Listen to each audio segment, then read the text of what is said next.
أفضل طريقة لعلاج السعال هي معالجة الاضطراب الأساسي أو الكامن. فمثلاً يمكن استخدام المضادات الحيوية في الالتهاب الرئوي، كما يمكن استخدام أجهزة الاستنشاق التي تحتوي على أدوية توسع مجرى التنفس، موسعات الشعب الهوائية أو القصبات، أو استخدام الستيرويدات القشرية لعلاج داء الانسداد الرئوي المزمن أو الربو. ينبغي عدم تثبيط السعال عموماً، لأنه يمارس دوراً مهماً في إخراج البلغم وتنقية مجرى التنفس، ولكن يمكن القيام بأساليب علاجية أخرى إذا كان السعال شديداً ويسبب اضطراباً في النوم أو له أسباب أخرى.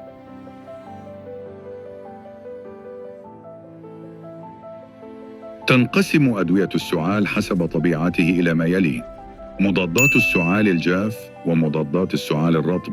أدوية السعال الجاف تشتمل على مضادات السعال المركزية، والتي تعمل على تثبيط مركز السعال على مستوى المخ.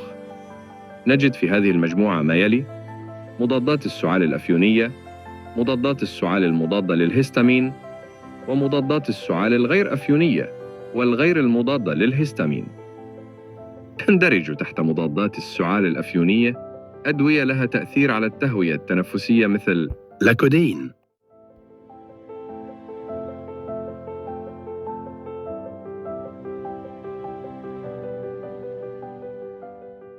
كما تندرج تحت مضادات السعال الأفيونية أدوية أخرى ليس لها تأثير على التهوية التنفسية مثل ديكستروميثورفان.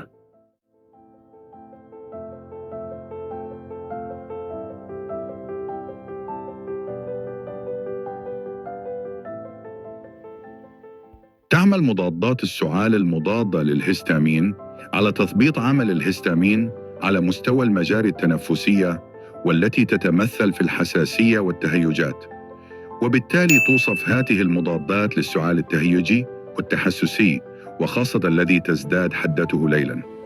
لدينا في هذا القسم ما يلي: أوكسوميمازين.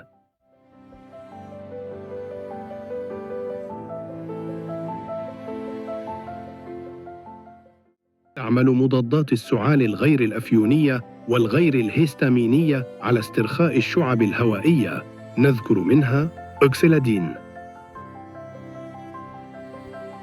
بوتاميرات سيترات. مضادات السعال الرطب هي مجموعة من الأدوية التي لها تأثير موضعي على الجهاز التنفسي. تندرج تحت هذا القسم مجموعتان أساسيتان هما طاردات البلغم عبر تذويبه وطاردات البلغم عبر تعديله.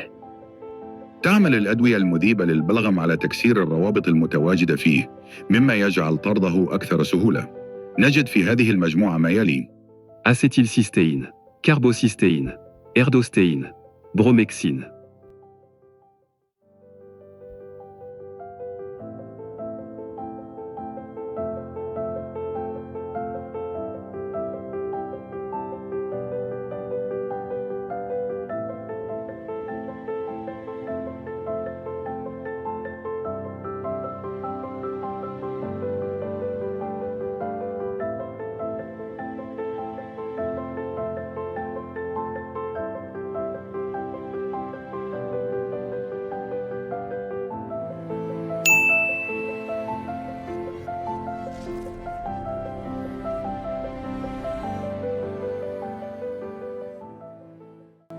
طاردات البلغم المعدلة لتركيبته تعمل على تخفيف البلغم وإنقاص لزوجته، مما يسهل عملية طرده من المجاري التنفسية. في هذه المجموعة لدينا أندروكسول، بنزوات de sodium, benzoate de méglumine, sulfogaiacol.